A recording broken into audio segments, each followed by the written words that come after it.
Hello दोस्तों, नमस्ते। सब ठीक होंगे और मैं भी ठीक हूँ, तो आप भी ठीक होंगे, सब तंदुरुस्त होंगे। सब भाई बहन सब तंदुरुस्त एकदम बढ़िया होंगे। और मैं अपना ब्लॉग पार्क से चालू कर रहा, आप देख रहे होंगे।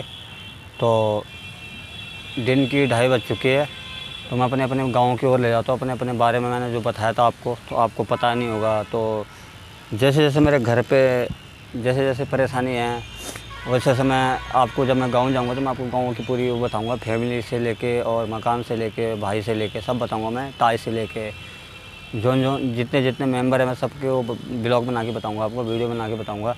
कितने मेंबर हैं मेरे परिवार में, कितने मेंबर नहीं हैं, ठीक है।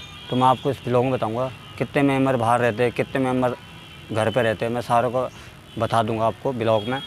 तो मैं घर की बता रहा हूँ आपको, घर की परेशानी। तो अब किसी के माँ बाप बचपन से बिछड़ गए तो उसका बेटा भी कुछ लायक नहीं होता। लायक तो क्यों नहीं होता, अगर उसका दिमाग होगा अच्छा खासा तो वो कुछ कर सकता अपना उसमें भविष्य में। तो उसके माँ बाप अगर बचपन से छोड़ के चले गए बेटे को, कोई साधन नहीं है, तो उसका साधन भी अगर उसके अगल बगल में कोई है या जानकार है या कोई है तो उसकी हेल्प कर सकता है, बिल्कुल हेल्प कर सकता है। जैसे मेरे साथ मेरे माँ पापा, जो मेरे मम्मी पापा थे वो एक्सपायर हो गए थे, तो मेरे भाभी ने और एक भैया है मेरे, तो भाई रहते हो दिल्ली। तो मैं उन सबको नमस्ते करना चाहता हूँ कि जिन्होंने मेरी इतनी हेल्प करी। तो कोई क्या बोले, मेरा तो मैं तो उनको नमस्ते चाहता हूँ कि जिन्होंने मेरी इतनी हेल्प करी, जो मैं आज यहाँ पे उनके खातिर जॉब कर रहा हूँ। जॉब भी ऐसे नहीं है कि कभी भी छोड़ सकती है, सरकारी नौकरी नहीं है, प्राइवेट नौकरी नहीं है, कभी भी छोड़ सकती है नौकरी। तो आपको पता ही है कि नौकरी हर जैसे एक ही नहीं होता है।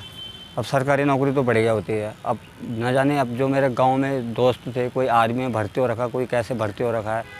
तो ऐसे ऐसे करके आज मैं भी अगर ऐसे काम करता, अगर माँ पापा होते तो मैं भी आज न जाने कहाँ रहता।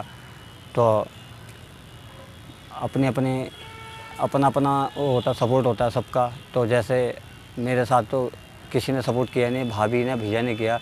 बचपन से मैं उनके साथ बिताया हूँ, मैं उनको सबको क्षमा चाहता हूँ, नमस्ते चाहता हूँ कि जिन्होंने मेरे साथ हेल्प करी है।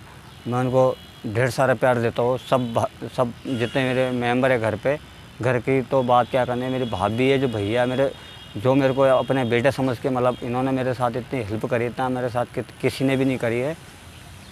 मैं ही चाहता हूँ मैं ब्लॉग पे आपको बता रहा हूँ कहानी कि मेरे साथ जब मैं 8 साल का था तो मेरे को कपड़े नहीं थे, ना लत्ता था, ना मांग के। तो आपको पता ही, जब दिहाड़ी मजदूरी करनी पड़ती है, खून पसीना बहाना पड़ता तभी पैसे मिलता है। बिना खून पसीने का तो 1 रुपये भी नहीं मिलता, कोई देता ही नहीं है।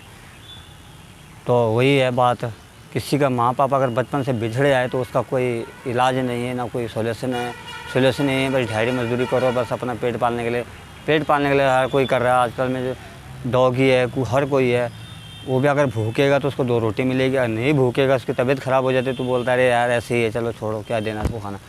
तो ये गरीब आदमी जब तक अगर चल रहा है, जब अगर बंद हो जाए तो उसको सोचता है कि चलो यहाँ से छोड़ के चले जाते हैं। ये मैं बोल रहा हूँ आप लोगों को।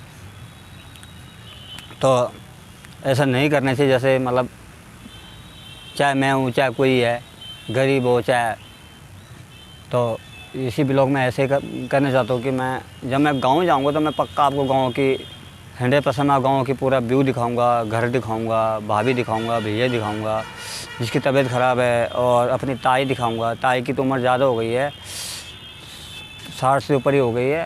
तो और मेरी भाभी थी।